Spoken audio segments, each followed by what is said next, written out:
ان لوگوں نے کہا کہ اے ذوالقرنین، یاجوج اور ماجوج اس علاقے میں فساد کرتے رہتے ہیں، بھلا ہم آپ کے لیے خرچ کا انتظام کر دیں کہ آپ ہمارے اور ان کے درمیان ایک دیوار کھینچ دیں؟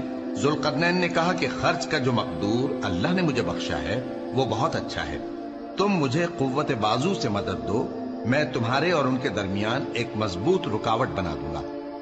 تم لوہے کے بڑے بڑے تختے میرے پاس لاؤ۔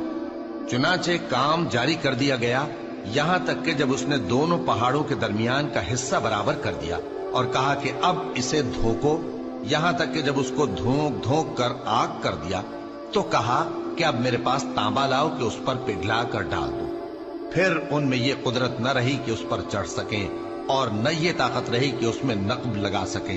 بولا کہ یہ میرے پروردگار کی مہربانی ہے، پھر جب میرے پروردگار کا وعدہ آ پہنچے گا تو اس کو ڈھا کر ہموار کر دے گا، اور میرے پروردگار کا وعدہ سچا ہے۔